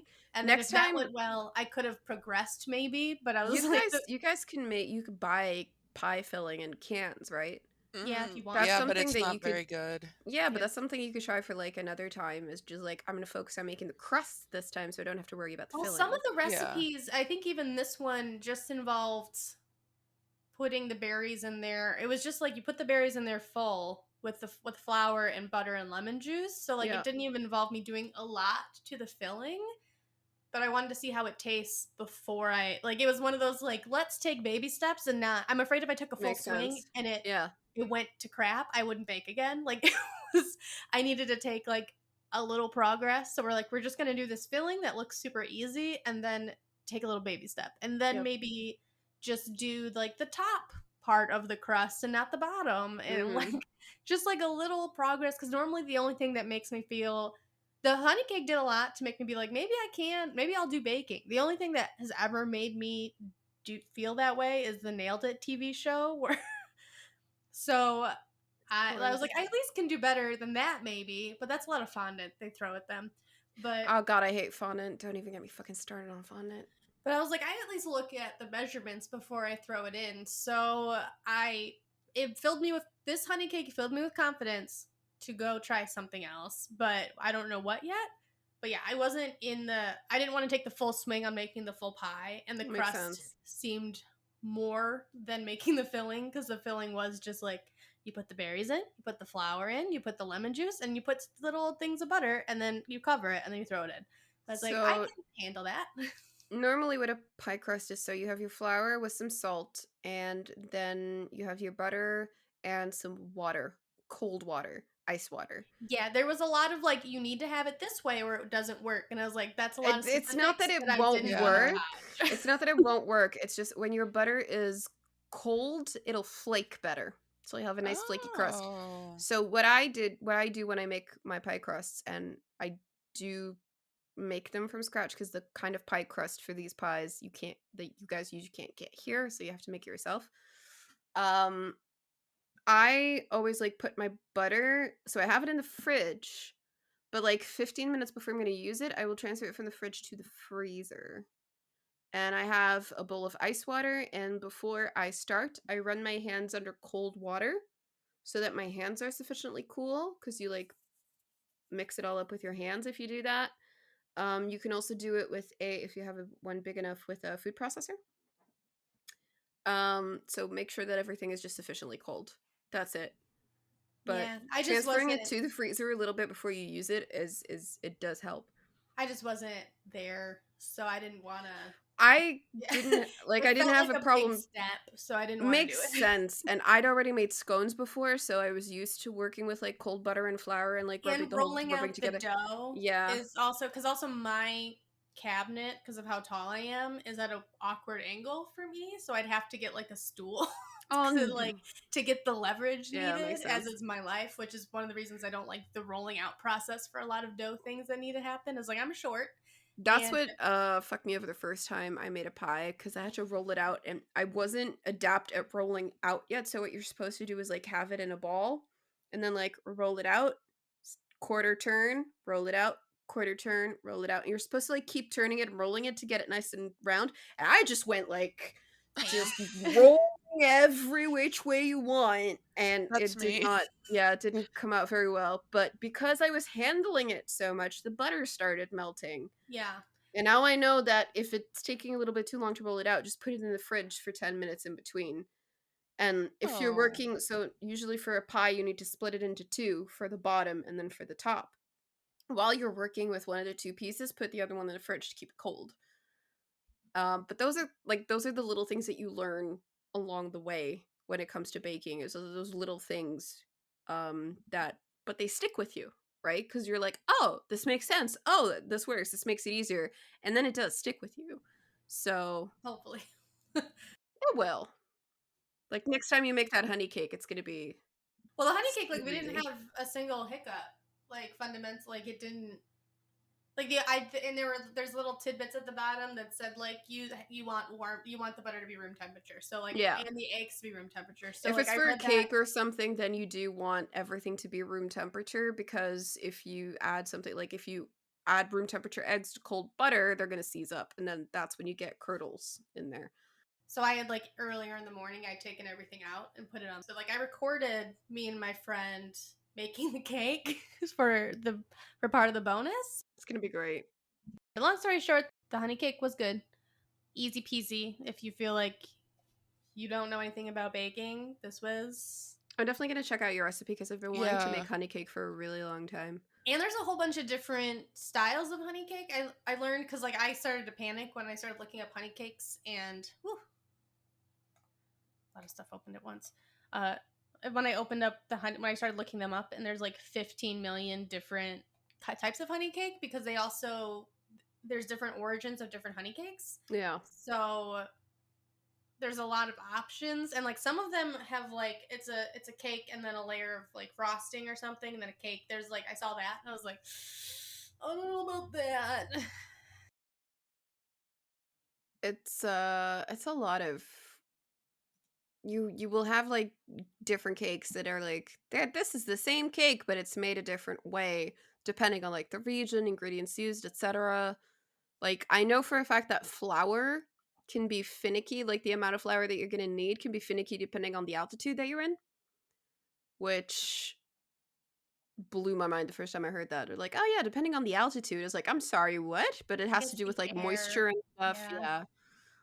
And also I use, speaking of stuff that's specific for baking, I grabbed vanilla baking as baking vanilla, and my friend was like, why did you get this? And I was like, I don't know, we're baking a cake, so I got one that said baking vanilla. I don't know the difference. I could have just been bamboozled, but I just bought it because it said baking on it. I probably just got bamboozled. I don't know. Yeah, if it's just like a vanilla essence, you should be fine. I don't know the difference. I've never seen baking vanilla before, but the vanilla essence has always been in the baking aisle, so I panicked in the store and I bought baking vanilla. that makes sense. What's the difference between a baking essence and a baking like an extract? I believe it's the type, like the way it's made. Like vanilla essence, I believe, is an alcohol-based one. You could basically make that yourself with a bottle of vodka and some vanilla pods. Yeah. And like an Have a fun extract. Saturday night with some vanilla. Yeah. And like an extract is like a more concentrated type of The flavoring. essence sounds like it's the soul of the vanilla has now gone into your cake. Yeah, The extract is basically. like, this is the arm of the vanilla in the cake. Basically. I don't know. I think an essence is like more liquidy than an extract. I've always had the liquidy one, like the essence stuff. I've never really found that good, but I found like some people in some recipes they have like this thick vanilla, and I think that's the extract. But I'm not sure. The extract I have is very liquidy, but I have imitation extract. I don't have real extract because like real bourbon vanilla extract for like a tiny little bottle is like $25, and I was like, no, thank you. I'll just use this giant bottle of vanilla essence that I have for like $8. That's fine. We also have powdered. We also have vanilla powder, which is really good if you're making things like pudding or custard or something with like a wet. In general, extract is a natural product, whereas essence is synthetic. Yep, and that's why extract is so fucking expensive. Like I said, the essence you can make yourself if you have like a bottle of vodka and put some vanilla pods in there and then leave them for 2 weeks and you will have vanilla essence. I saw a video where this lady she was like teaching you how to make it, and she's like, this has been sitting for like 20 years, and I'm like, why would you want it to sit that long? Like, but you can use it. You can use the base. So basically, when you have like a little bit left, you can just add it to your next batch and just keep adding on to it, and then the flavor will become stronger over time. Like that soup somewhere that I heard about. Like a sauce base as well that some people use. Like if they have some of the sauce left, they'll freeze it and then use it as a base for their next sauce, and then if some of that left, they'll freeze it. You're just building the flavor onto. There's a soup somewhere that's been going on for like. Yeah, that makes sense. So basically, you're just adding on to the flavor that's already there. You just keep chucking. They just keep chucking stuff into the soup. Yeah, and adding water. I mean, why not? It's the same thing that you do with a sourdough starter, right? You take a little bit of the starter to make your bread, and then you just add more flour onto it to, keep up the amount of it. So. Yeah, those are my things. And I have like a recipe for the blackberry pie, but I didn't, it was too expensive, knowing I'd have to also buy the crust stuff. I was like, this would be an expensive mistake if I do it bad, so I dodged. You can use frozen fruit for a pie as well. It works really well, but my god, fresh blackberries are so fucking pricey. So did you go to Kroger? I did. There was like a 3 for $10 sale when I went the first time, and I was like, not bad. And then it was not there when I went back. And then it's like then you have like a handful of blackberries for like $10, and you're like, oh god, no. Kroger sales end on Tuesday. Just a heads up. I only know that Wednesday because I had a work potluck I forgot about on Thursday. So I was frantic there. I know that is because I've worked there like 2 different times. And like people used to like when I worked there when I was like 17, people would come in and like they would throw a fit because Wednesday they'd be there at Wednesday and they'd be like, well, that was on sale last night. I still got your paper. And we were like, it ends Tuesday. Sorry. Well, that's ridiculous. Why can't it end on a Friday? Well, corporate makes the rules. It's easier to change signs on a Tuesday than it is on a Friday. I heard that. I heard something similar. So when you get like the paper catalogs or whatever they sent you, it'll always say like, oh, these things are on offer, and it'll always say on the top of the page like starting this day. And when I used to still go grocery shopping for my grandmother when she was still alive, like guaranteed like on the Sunday I would be there and people would be like, this is supposed to be on sale. It's like, but if you look at the top of the flyer, it says starts Wednesday, because their sales would always start Wednesday. They're like, it starts Wednesday. I was like, but I'm here now. Why can't you just give it to me on the sale price now? I was like, because it's not in the system at that price yet. Anymore. So. Time passes and things. And like guaranteed every single fucking time, I would go every Sunday for her, and every single fucking Sunday there would be someone going like, and they're in front of you at the register, because it'll ring up, they'll pay, and then they'll look at their ticket and go like, this is supposed to be on sale. Why didn't sale go off? I was like, because it starts Wednesday. But it did mean that I was like in front of the berries at Kroger with my phone out with the calculator, being like, I pulled out the recipe and I pulled out how many it said I needed, and then I pulled then I had to do conversion math because I too much. It was in ounces and the thing was in pounds, so then I had to be like, well, actually, how many ounces do I need? And then I was like, so I need this many containers and this many containers. Like I was like for about 2 solid minutes of me just going to conversion math. Nope, too expensive. And then you know who also had to do the conversion math with your damn ounces? Me. This girl from a goddamn cheesecake. I love a good cheesecake. So there we go. Another thing that would be made again. So I had to do the SimCity cheesecake, which I assumed would be the equivalent of a New York cheesecake. And you might be asking me, well, what's the difference? Like, what? Surely the New York cheesecake is the only cheesecake. And I say to you, no, it is not. Basically, the cheesecake that I kind of grew up with was the authentic German cheesecake, and there is a difference between them. Because with like a German cheesecake, generally you use cork. The crust is different because for a New York style cheesecake, you make like a biscuit crust with those graham crackers and butter. But for a German cheesecake, you don't. The cork cheesecake, the German cheesecake, is a lot fluffier and lighter than like a New York style cheesecake. So there are differences. And I grew up with the German style cheesecake, and my grandmother basically going, this is a lot of work, and she was right, it was. But the New York style cheesecake is also a lot of work. So I'm sorry, are you saying like cork, like a cork bottle? No, cork.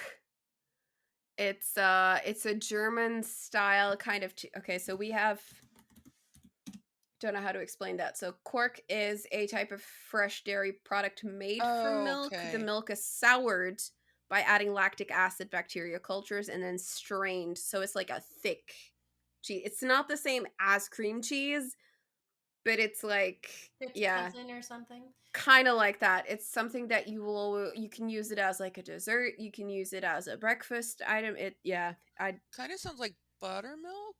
Yeah, it's solid though. Okay. So it's I could show it to you. Hang on. It's gonna be gross. Like I will give you this Wikipedia link where you can see it. Oh, it's with a K. Yeah. I think in English it's with a QU, but I'm not sure. Oh, this is not in English. Hold on. No, that is in Dutch. Cottage cheese. Okay, so it's cottage cheese. It's giving me no, it's not. It's not the same as cottage cheese. I think the difference is the protein content. It is with a Q in English. So there's a different so the cottage cheese is a lot drier and grainier than the cork is, if that makes sense. I'm sorry, I'm reading the wrong part. It can be classified as a fresh acid set cheese. Yep. So cottage cheese is like grainier cheese. They're chewier. They have like the chewy, cheesy bits in it. Whereas cottage cheese is softer, if that makes sense. So there is a difference. Okay. Also, the crust for the German cheesecake is like a soft sponge and not like a biscuit base. I respectfully would never eat this. I don't like the look of it. It's really good actually with fresh strawberries and a really good source of protein. So I guess I'm against like cottage cheese. I'm against like I don't eat like lumpy dairy based things. Yeah, it's the texture is something you need to get used to. I can have cottage cheese in my fridge and I will be like, I feel like eating cottage cheese now. But I can also have it in my fridge and go like, I can't handle that texture right now. I could yesterday, but I can't today.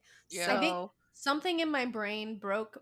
This is back to the cafeteria job when I would like open up the jar of cottage cheese and dump it in the container and it would just hold its shape and then I'd have to push it down. So I was just like, now I'm just like, no, it can be in No. things and hide, but I don't want to. Just Good eating Lord. it is like, ugh. I don't like it. That makes sense. Continue with your story. Anyway, I used the recipe from Once Upon a Chef, which is a website by Jen Segal, I don't know how to pronounce it. She is a classically trained chef, cookbook author, and busy mom. Normally when I see cooking blogs that have like wife and mom in there, that kind of sets me off and I'm like, She put it no. last though. Yeah, but she put it last and is just like, you know what? Whatever. She's a classically trained chef, so it's fine. And it got really good reviews. It's like it got like a 5-star review and like over like almost 2,000 reviews. So I was like, it's been tested. This is fine. It also has a handy dandy button to switch from cup measurements to metric, which really helped for me. So for the crust, you had to combine graham crackers, butter, sugar, and salt. We don't have graham crackers here, so the closest that we can get are digestive biscuits. So I use those. You have to Sad for crumble your those lack up. of graham crackers. I've never had them before, so no, wait, I have. Danny sent me some. They're not the same as digestives. I would almost say I prefer digestives. They're Well, really good. they're probably too sweet for you because It wasn't too sweet. I think it's more the texture. I don't know, but like they were good. They were nice, but I don't know. There's like more to a digestive than there is to a graham cracker. It's hard to explain, and it's been a while since I've had the graham cracker, so I don't recall exactly what they tasted like. But she sent me some so I could try s'mores. s'mores. I did use Belgian chocolate for that though. No fucking way was I using the chocolate she sent me. She sent me like a bar of Hershey's and was like, "You gotta try." I was like, "No, no, I've had Hershey's before. I'm not doing that again." But that was really fun because you have to crush the biscuits. So that's really fun if you want to like get some stress out of you. Just put them in a Ziploc bag and then you get like a rolling pin and you just smash, smash, smash. It's super like zen for you, you know? And the filling was the fun part. It's like 32 ounces or 4 8-ounce blocks. I was like, what the fuck is an ounce? And then I clicked the button and it just said 900 grams of cream cheese. Do you like how we're all just like, the fuck? I have an ounce. The Like, fuck is what an kind of ounce? I have ounces. How many? I need cups. Yep. Nope. This is not the way. So I fortunately got to do it all in metric. Like the only thing I didn't do the metric for was like the teaspoons because it had like a quarter teaspoon of salt. You can't put that in grams. That's like, it's not. Also, because I just did I had to like off the cuff do a recipe for something else the other day, and I was like, the stuff for salt is really just, and then you salt. They put a measurement for salt. You salt with your heart in cooking. Yeah, they're always like, salt oh, with your quarter heart. teaspoon or like an eighth of a teaspoon. I just pinch, it's fine. We have a thing now where like it's a thing, and then you hit a button and it grinds the salt. So we just Ooh. go, Yeah, I that's love basically those. it. and it has like a light on it and Yeah. everything. It's great. That's I love more than it. enough. Makes us feel very fancy. It also said that you needed like the zest and the juice of one lemon. Zest of a lemon. I think we talked about this at the front half, but a zest of a lemon does a lot of work. It does. It really does. But just a little tip from me, because I had to learn this the hard way, like ages ago when the first time I had to use zest and juice. Zest the lemon first, then juice it, because it's very difficult to zest a juiced lemon. So there's a little tip for me. Its bones are gone. Yeah. Yeah. So it's basically almost, I think, so it's 900 grams, which is close to 1 kilogram of cream cheese, which I think is half a pound. I don't know. It's a lot of cream cheese, but it also called for sour cream. Then a bunch of eggs and your lemon juice, your lemon zest, etc. It's really good. Now, the tricky part here was kind of like the technical stuff, because as a German cheesecake, the New York style cheesecake is like partially steamed. So I had a springform pan, right? It's one of those pans where you can like detach the sides from the bottom. Essential for one of these cheesecakes because you're not going to get them out of the pan otherwise.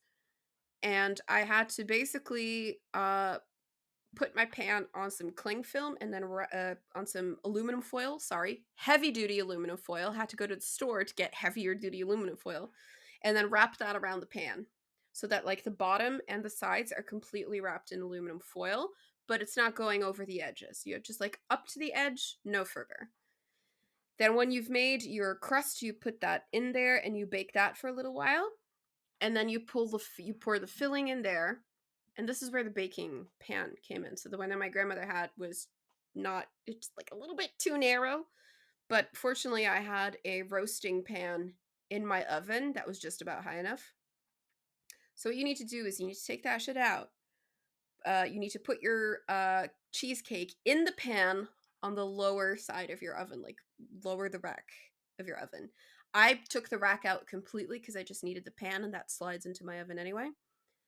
Then you put the cake in the pan, and then you pour boiling water into the pan. That comes like, I think they said like an inch up the side of the pan.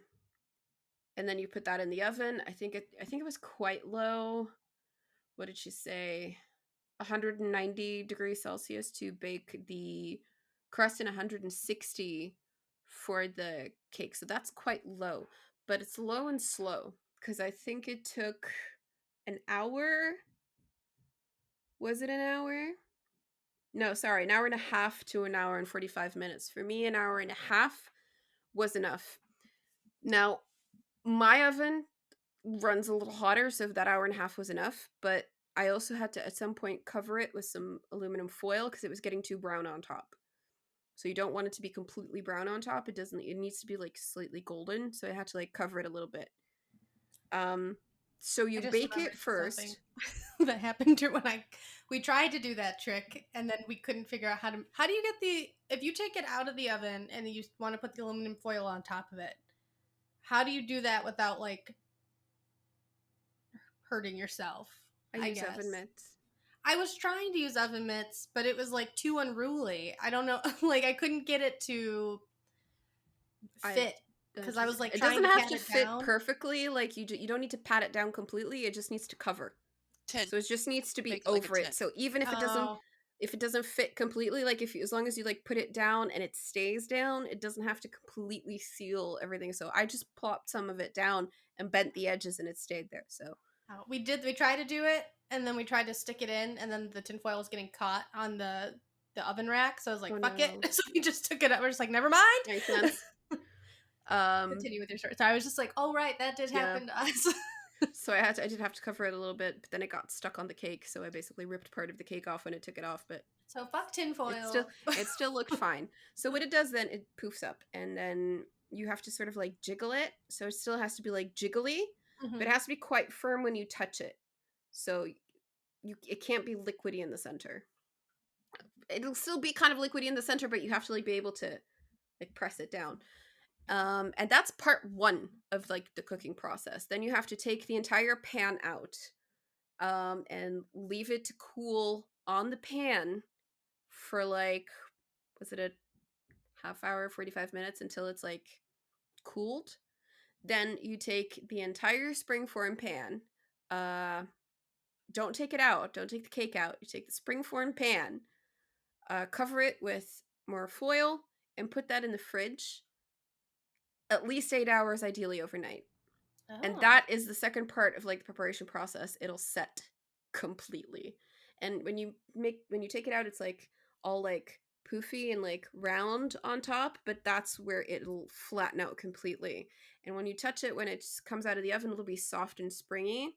Once it gets into the fridge, it'll set completely, and I swear to God, you could use it as boxing ball. It's great.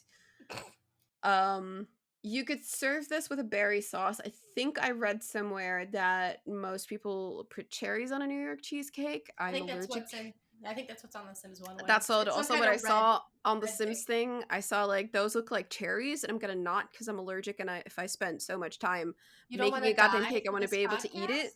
Yeah. You're not willing to die? No. No. I love you, but fuck you all. No. So I actually made use of the situation. My mom had company over the weekend that I made it.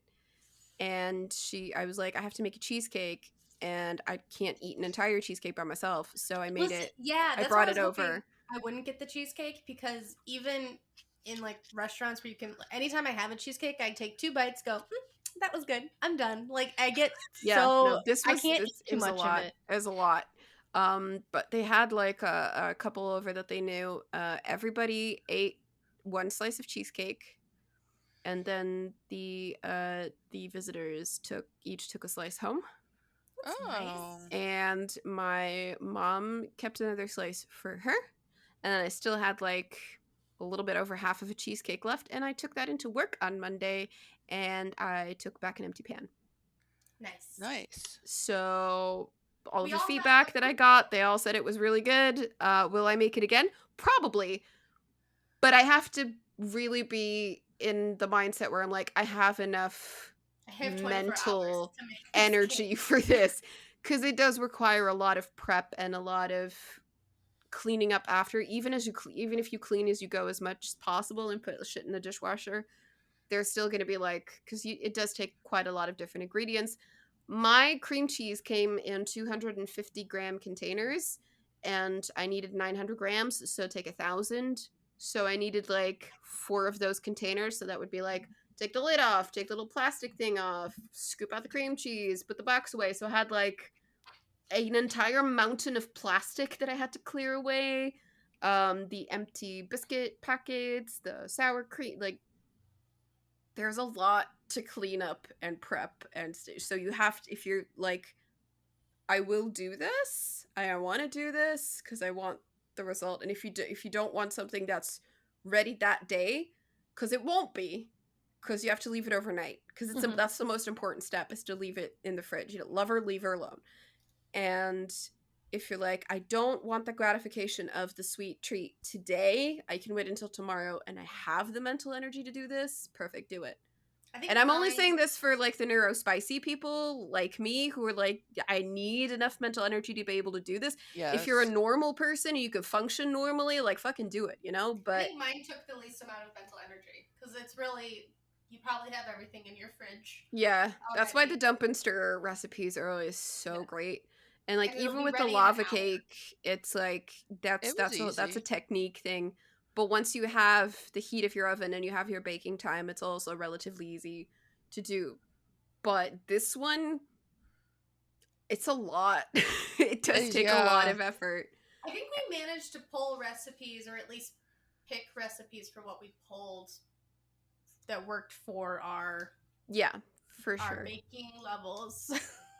I am also going to put the link to the recipe for the carrot cake that I wanted to do, because that's Bigger Bolder Baking. That's a lovely Irish lady who lives in the States. She's a great baker. She does amazing things. She has a whole section on mug cakes, but like good mug cakes that are really good, and like how to bake in a microwave. She's really good. But she's a pastry chef in training. And her carrot cake looks amazing, and I wanted to do it, but I didn't have the time or the spoons to complete it at this stage. But I will, because I've been wanting to make carrot cake for a really long time, because it's my favorite cake, and I can't get it anywhere here. So Carrot cake is also really made by the frosting. It's like the frosting is an important she does have a part of really good cream Yeah. cheese frosting recipe, because I made her red velvet cake once, and I made the cream cheese frosting for that, and it was, just give me a spoon. So good. Also, my dad was trying to like, because we were eating the cake and he was like, frosting would be good. I was like, I think it'd make it too sweet if I put frosting on this honey cake. And then he was like, put ice cream. And I was also like, I don't know what type of frosting to put on the honey cake also, because I think that'll make it. I think a cream cheese frosting could work, but it has to be like heavier on the cream cheese than on the sugar. Because I remember Vanity sent me like the tub of cream cheese frosting once.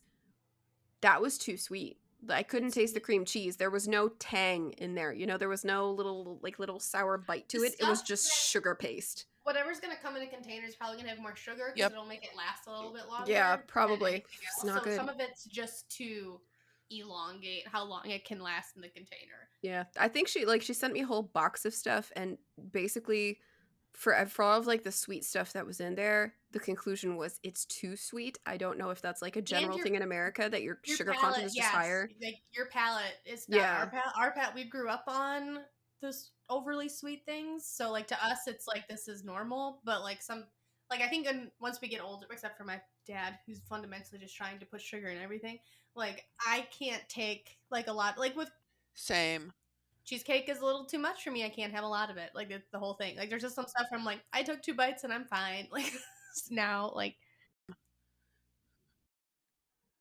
So we would all make our dish again. For sure. I will probably make the carrot cake at some point and then maybe like put it up as a bonus. Because there's 2 types of carrot cake in the Sims 4. You have your normal carrot cake, and then you can decorate it, and then it looks different. So the first carrot cake has like the frosting on top, and then like a little carrot on top, and then if you decorate it, it has like 2 more carrots on the top, and the frosting is like spread to the sides as well. Oh, okay. So maybe I'll try that one. And I anticipate if blackberries. Also, I was like, maybe if I should just do a blueberry one instead. I thought about just switching up the berry just to be like, You pie's a could. pie. But like maybe I'll make the pie in the future. But I don't know if it'll be recorded.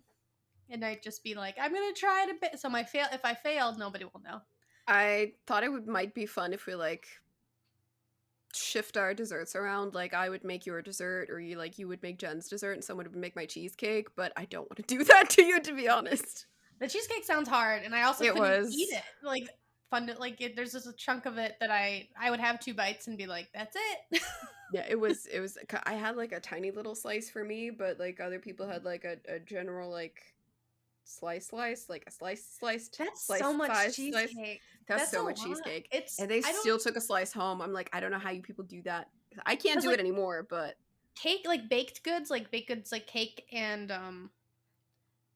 pastries, I will eat a lot of. I don't keep them in the house because I will eat them and stuff, but like cheesecake and like a lot of pies are safe for, like I like it and I'll be like, that was enough for me, and then I'll be done. But for some reason a good baked good won't last long in my home. No, I feel that, to be honest. That's why I when I make stuff like the tiramisu that Jen got, I would have devoured though. Oh, I ate for sure. I went to Chicago during the in between the episodes, and I had 2 types of tiramisu because I was like, we're on vacation. Who cares about my dietary distresses? One of the tiramisus that I want to try is one that's very popular here because we have that as like the speculoos tiramisu. It's like the Biscoff tiramisu. And I want to try that one because that does sound delicious. But we have like also like a strawberry tiramisu. I saw someone make a lemon tiramisu with like lemon curd, and like you can tiramisu. I had a crepe tiramisu. I posted that picture in the Discord. Yep, I saw that. So jelly. I had another one. It was like a little dessert shop across the street from the hotel, and the to-go container was glass. Like I fundamentally was like, she put it down, and I was like, to go? And she's like, yeah. And I was like, this place is fancy. Like, oh no. They had a wine of the day in there. I was like, I feel like they just want us to go. Amazing. If it's the stuff with like something really good that you would do anything for, it's like it's hard to find. But once you find one, you only want to go there. So I was in town with my mom during the weekend, and she wanted a dame blanche, which is vanilla ice cream and chocolate sauce. So we went to a tea room, and she had one, but I was like, I really want a scoop of the coconut ice cream from the gelato place around the corner. So I'm going to have that while we walk to the car. I'm going to get that to go, and we're going to eat that. I turned the corner to the gelato place, and I kid you not, like there was a line. I counted, there were like 24 people in front of me. And I stood in that line because my mom was checking out something else. And I stood in that line and waiting. And then my mom came up, and there were still 17 people in front of me. And I was like, it's fine. I'll go some other time. And I didn't get my gelato, and I'm really sad. But it's a good place, and there's always so many people, and you have to like arrive just at the right time between 2 big waves of people. And I've been lucky the other times where I arrive and there's like 2-3 people in front of me, and I turn around after I got my ice cream and there's like 50 people behind me. But this time, not this time, unfortunately. Okay, you can find us at so many places. We are Plumbobcast on Instagram and on Twitter. Plumbob Podcast on Reddit. We're Under the Plumbob Podcast on Facebook and Tumblr. I don't think we go on there anymore, but that's okay. We're still there. That was me. I miss Tumblr sometimes. Plumbobcast.com is our website. We have a contact form there. You can email us at undertheplumbobcast@gmail.com. Our merch is bit.ly/plumbobmerch. We have a Patreon. You can find us at Plumbobcast.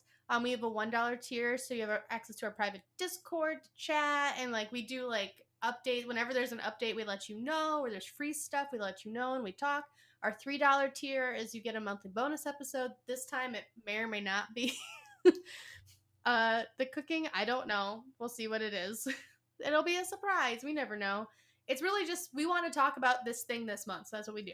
Yep, we had one about Baldur's Gate. I think we did some like true crime stuff. The next one is going to be Julia and I talking about the witch trials. Not the Salem witch trials, but like European witch trials. So Burning witches everywhere, and you can subscribe. technically, we did it first. Fine. We didn't know there was like an ocean between us.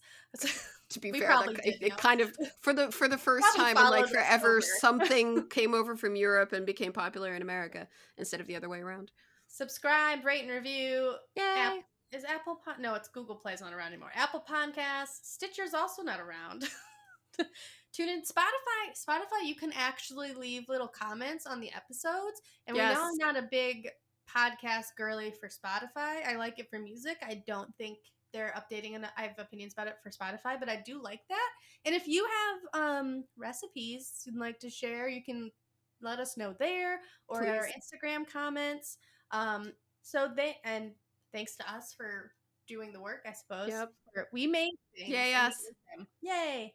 And that's it. Yep. I did it. Okay, bye. Oh, we're done. Bye. Bye.